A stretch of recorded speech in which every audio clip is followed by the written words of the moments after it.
Hello, everyone. Welcome to week 4 of our 30-day Thriving Through the Holidays challenge. We are super excited. We've been having a lot of fun, and we're very, very pleased to be sitting here with Andrea Beaman today. Andrea is an internationally renowned holistic health coach, natural foods chef, speaker, herbalist, and best-selling author. She's the woman who does it all, it seems sometimes. Named one of the top 100 most influential health and fitness experts. She's also a recipient of the Natural Gourmet Institute's Award for Excellence in Health Supportive Education and a Health Leadership Award from the Institute for Integrative Nutrition. Just want to make sure I got that out right. That's why I'm reading it. Since 1999, Andrea has been teaching people how to harness the body's own preventative and healing powers using food, herbal remedies, and alternative medicine. I know Lindsay and I were both fans of Andrea. Before we ever met her, we heard her teach at Institute for Integrative Nutrition, which was where Lindsay and I met. So we were super excited to meet her through the Take Back Your Health conferences we all used to do together, and have just loved every chance we get to work together since then. So Andrea is here with us today, sharing some of her time to talk to us about better digestion through the holidays and in general. Well, I'm happy to be here. It's great to see you girls and to connect. Miss you and love you.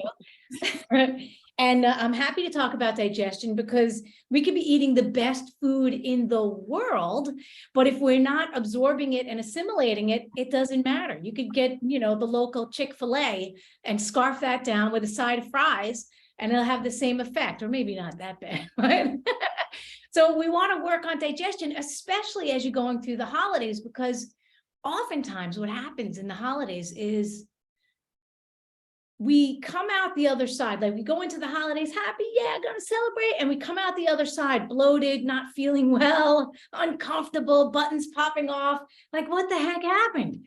And part of it is that during the holidays, we're feasting with friends, right? Friends and family and loved ones, we're feasting. But oftentimes we're neglecting our own digestive system in the way that we're physically designed because we're in the midst of having so much fun. So I know this may be a shock to some people, but digestion doesn't actually begin in the gut. It doesn't actually begin on the inside there, right? Digestion begins here, but even more than that, digestion can begin here and here before the food even enters your body. So if you walk into a home where they have some freshly baked apple pie and you smell that, then your body is sending a message, your olfactory senses are sending a message to your brain, there's food here. Right? There's food here. There's going to be an apple pie at some point in this situation here, and I have to digest it. So it actually starts here with the aroma of food, right? Before the food even enters the mouth. So, for example, if someone is going through a drive-through, right? And they're in their car and they're not actually in the kitchen or in the process of the making of the food, they're missing out on this experience, right? The smelling of the food, even hearing the sizzling of onions on the stove, right? That also starts a reaction inside the body. The seeing the food as opposed to unwrapping like a waffle with cheese, right? The actual seeing the food, being prepared. Like there's so many things that happen with food that we neglect in our modern society because we're rushing around and doing everything at warp speed, right? So warp speed, let's think about that one for a minute. Everything's been warp speed for the past 2-3 years, right? And it hasn't been really good for the human population. So what we want to do is we want to slow down, relax. We want to look at our food, we want to smell our food, and then we want to put the food in our mouth.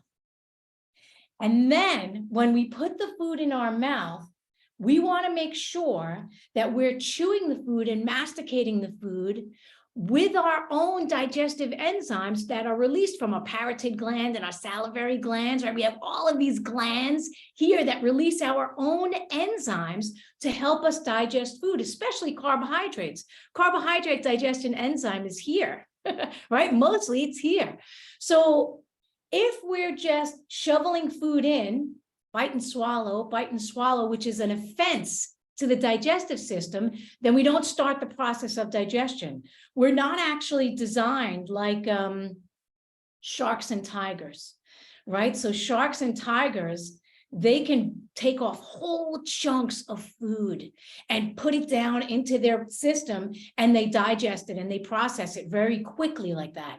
We're not designed like that. We're designed to digest here, start the digestion process here before we swallow it and turn it into a bolus that goes down into our gut, right? So here's something that happens not just around the holidays, but around the dinner table or around any table at any time, whenever we're eating food, is generally we'll have like some type of beverage at the table, right?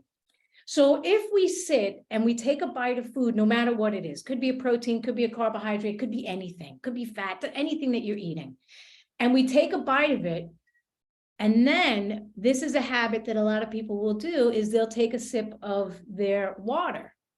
And what that does is you'll swallow whole pieces of food without processing it. So I had a client who wanted to lose 30 pounds, and she was in her 50s, and she gained weight with menopause. And I said, okay, here's what I want you to do. Like, we worked on her diet, but then I said to her, listen, I want you to chew your food. And she's like, what am I, a baby? What you're telling me to chew food? I'm 55 years old.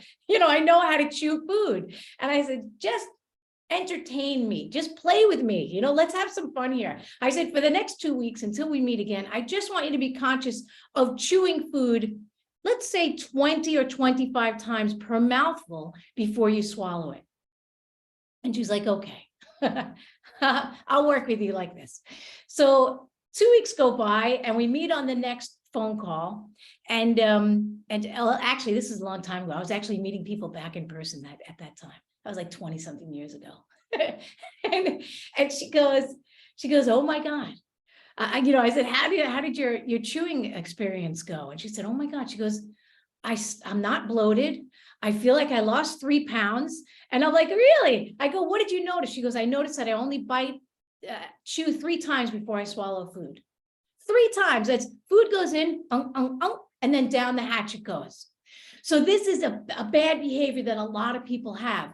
And in 1 month, she lost 10 pounds simply by switching up her diet just a little bit, but focusing on chewing her food. So we have to start the process of digestion here, not here.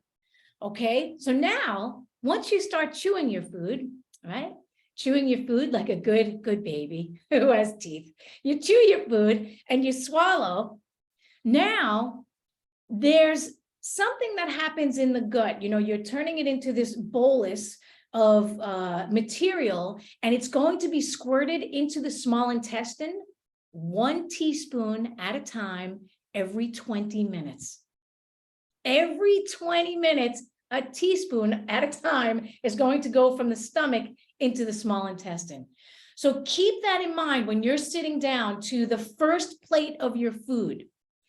If you're bypassing your senses and you're not slowing down and you're not chewing, you will eat your first plate of food within 15 minutes. And then before the first squirt has gone into the small intestine, you're getting up for seconds because your body hasn't gotten the message yet that food is already on down the pipe. It's going down the pipe.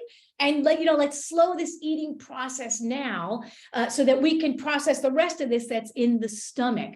So we have to be really patient and really chilled out. I'm not saying don't go for seconds. You got your Aunt Mary's pasta. You got, Aunt Marita. I had an Aunt Marita who used to make this, I don't know what it was, like a crazy rice pudding that had marshmallows and everything you could imagine in it. So you're going to have seconds, you're going to have thirds probably of whatever it is that you like, even gravy and stuffing and all that stuff. And I'm not saying don't have it, just space yourself out so that your body's getting the message, hey, the food is coming down the pipe now, right? It just left the stomach, it's coming down the pipe. Now I have to absorb it and process it. Now, here's a couple of tricks. If you are eating a fatty meal, which often happens around the holidays, right? We're loading up on the gravies and the butter and the fat and all the deliciousness. Oh God, I'm getting salivating right now just thinking about a pound of butter on top of potatoes. Yeah, she likes that. So if you're having a fatty meal, something as simple as a cup of chamomile tea, either before you eat the meal or after or in between before you go for seconds. So chamomile is a classic herb that is called a cholagogue. And a cholagogue stimulates bile. And bile is what you need to process your fats. So if you have sluggish bile or thick bile or congested bile ducts or anything that will inhibit your process of releasing that fat from the gallbladder into the small intestine, right? If anything inhibits that process, then the food's going to sit there for a longer period of time, because fat is your most concentrated source of nutrients, right? It's fantastic, but it's the most concentrated, right? So if you don't have enough bile to process the fat, it's going to sit in your system for a longer period of time, and it's going to create sluggish digestion. And that will lead to bloating, more gas, and it's around the holidays, you don't want to be filled with gas. You want to be a gas, like a lot of fun, but you don't want to be filled with all that gas. So the chamomile helps release the bile, put it into your system so that you could process that food more efficiently. And if you're on the other end of the spectrum, right, and you're not stuck in the digestive system with bloat, but it's going out 2, 3 times, 4 times, 5 times a day, which is a problem, right? Like something like a wasting disease or IBS or something like that.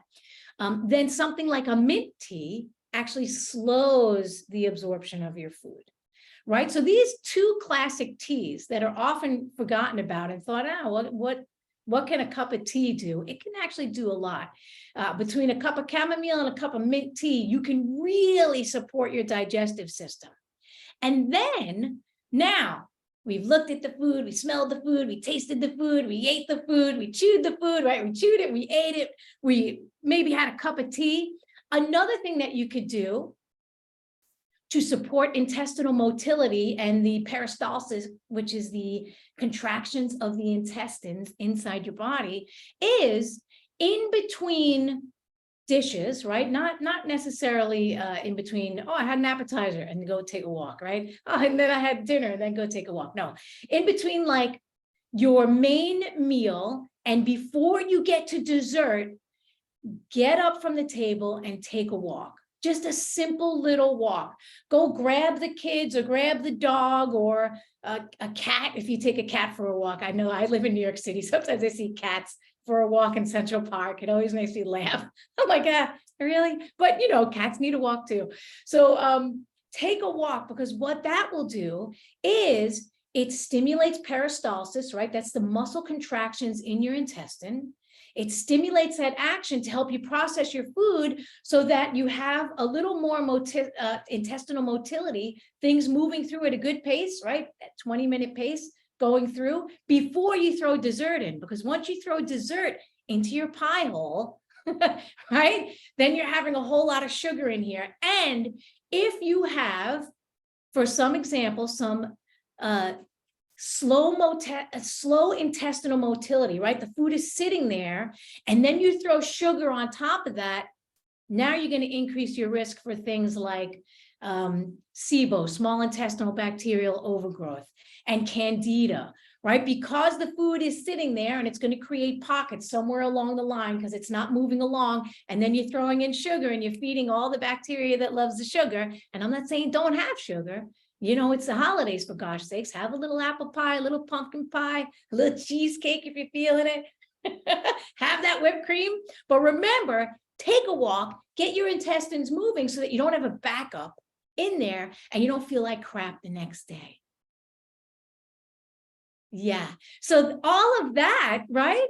And we're not even talking about what to eat, but just how to eat it and how to process it. And that alone can help you make it through the holidays, maybe not feeling bloated, not feeling like you've been hit by a block of sugar, you know, like somebody dropped a block of sugar on your head and you wake up with a sugar hangover, right? You just feel healthier and happier throughout the holidays.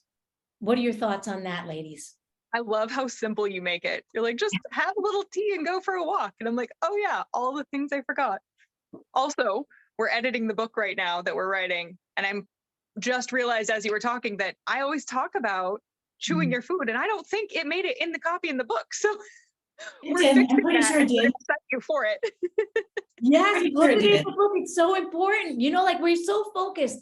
And I understand the science behind focusing on the micronutrients and the macronutrients and all that stuff. But with digestion, oftentimes we forget how our body is physically designed.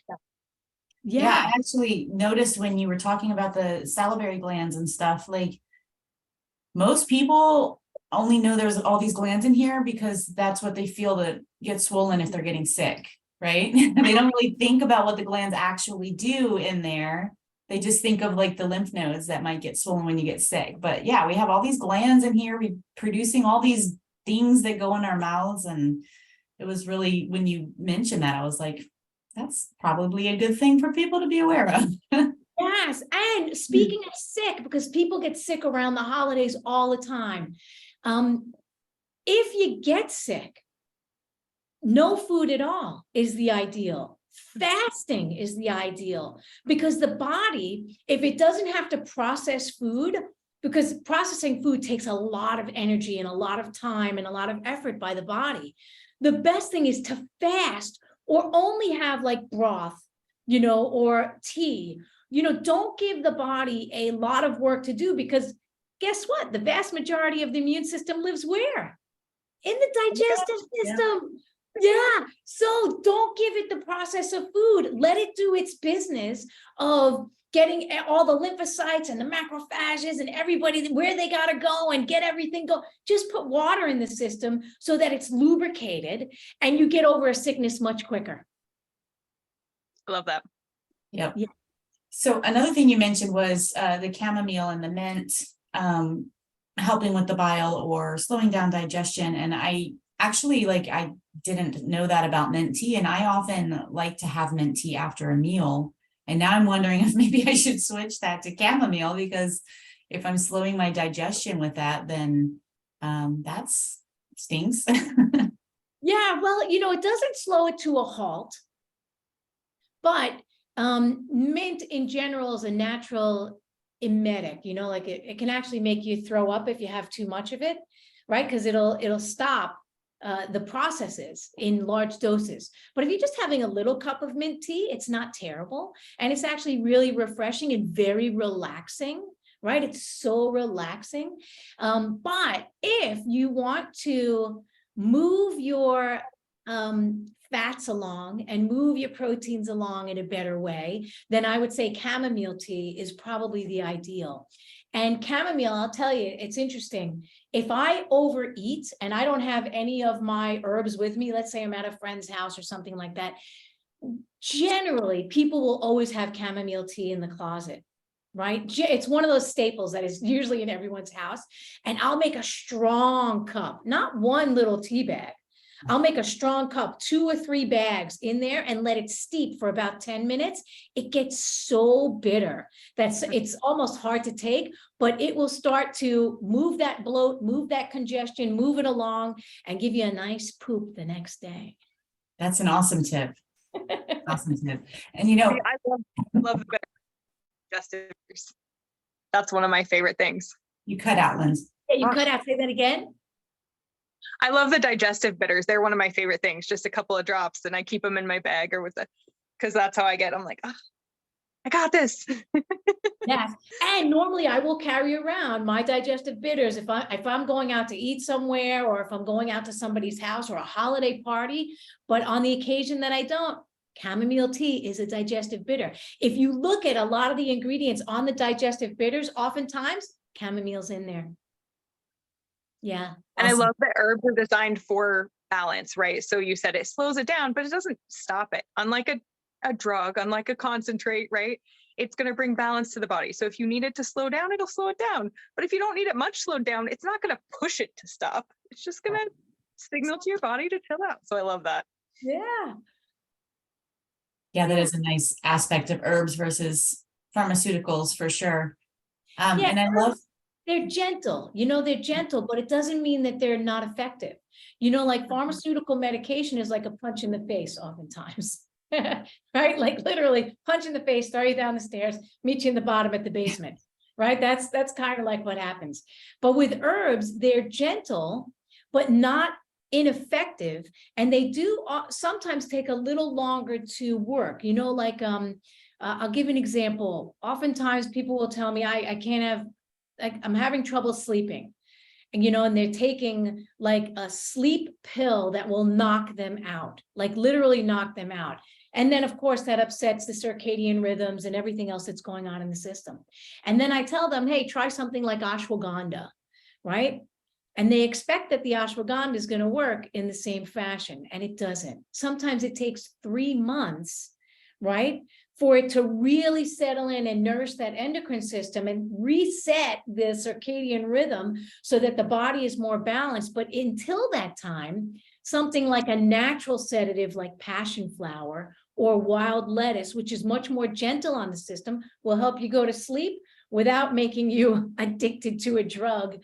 I know people that take like sleep medications for 20 years, and every other system in their body is starting to malfunction because of something that's supposed to help them to go to sleep. Craziness, right?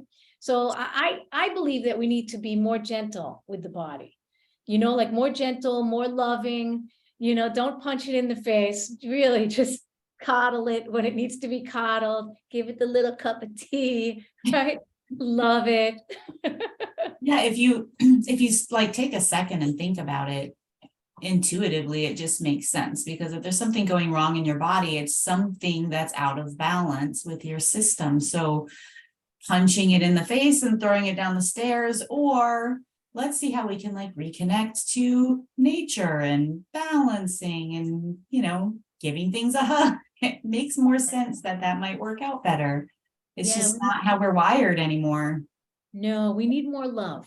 I think we need more love all around, right? From the preparing of the food, like for example, talk about good digestion. I remember when I was first learning about food and medicine years ago, this was 25 years ago, one of the practitioners said, when you're chopping the food, always chop and cut with good intentions. And I'm like, man, that's the hokiest thing I ever heard in my life. But, I understand it, right?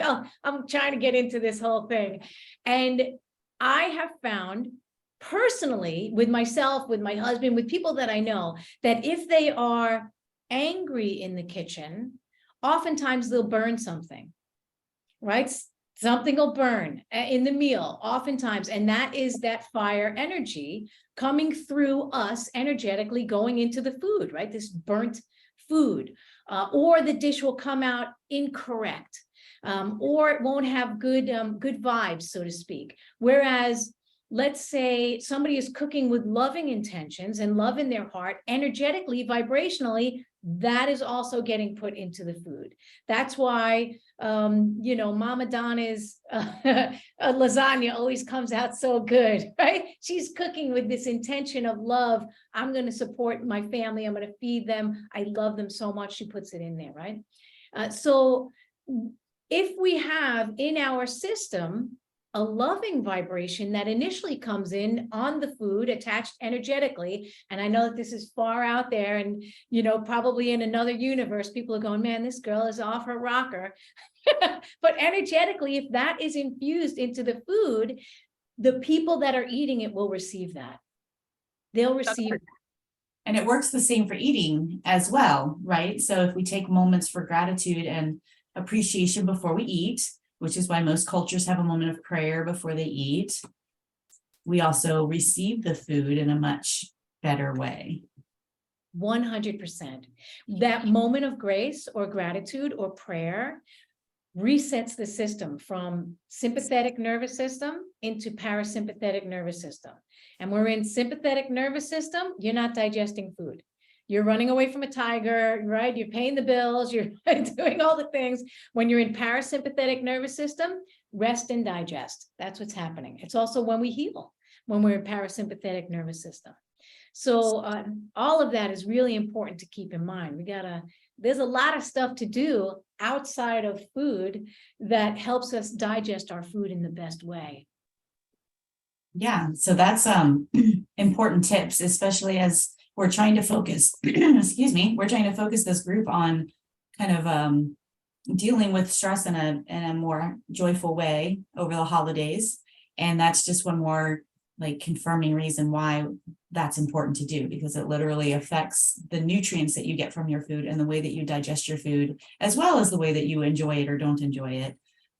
So it all kind of comes full circle. I love that when you talk about like being off your rocker and energetic, but then we bring it right back to scientifically, there are hormones that are released in your body, in your gut, that prevent digestion. So it's not, it's energetic, but it's like scientifically confirmed now, which is one of Lindsay's and my favorite things, is when science is confirming wisdom.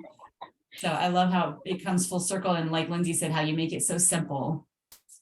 Like, just chill out, guys. Yeah, like I think we have a tendency to complicate things because we're bombarded with so much information and so much stuff. And, at the drop of a hat, you can get this information and that information. And, next thing you know, you're confused. Well, what do I do? What am I supposed to do here? And I think if we get up here in our heads often, we lose sight of what the body needs, like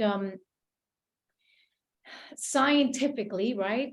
If we're spinning around, we got a million things up here going on at one time. How much can we process? How much can we really process? And in ancient medicine, the gut and the mind have a direct connect. And now science is proving that, yes, there is a direct connect between the gut and the mind. So if we have so much stuff in here, we won't be able to process. Just like if we overload our digestive system with so much stuff at one time, right? I need this nutrient and that nutrient, and this nutrient, and that nutrient, and this nutrient, and that, right? And I got to get 27 different supplements, right? And all this other stuff into this system. Your body's going, how the heck am I supposed to process all of this? Make it simple. Keep it, right? What's that KISS? Keep it simple, stupid.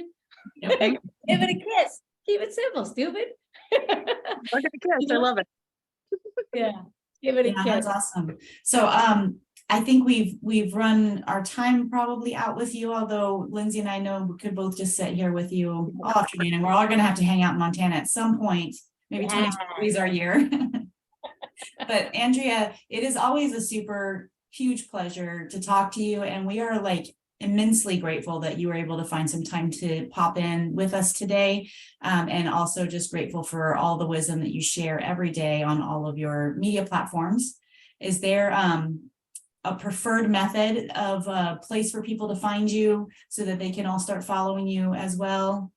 Yeah, the best place is AndreaBeaman.com, because you never know how long I'll be on those social platforms before they kick me off for being too radical. Telling people to love themselves and take care of themselves. That's the most radical thing in the world. And then you have to start a crazy rebellious podcast about like speaking. Oh, Lord have mercy. Yeah, so much fun listening to you, and definitely hop on Andrea's newsletter because there's all kinds of good things, and Andrea shares so many good recipes all the time. As you've seen, Lindsay's been sharing a lot of Andrea's recipes with you guys over the past couple of weeks. But Andrea, thank you. We appreciate you. We love you. Thanks for having me, girls. I love you too. We appreciate that you got to come, because it feels like you've been so much a part of Leslie and I's story, because the first time we met, we saw you. It was the first time we saw you. And so it's just like really fun to have had you part of our story all along, and now to get to see more of you. Oh yeah, that was up in New York. Yeah, you're right. That's awesome. I love that. Full circle. Yes. Very cool. All right, Andrea, thank you so much. All right, thanks, girls. Happy holidays. Love you. Bye. Bye.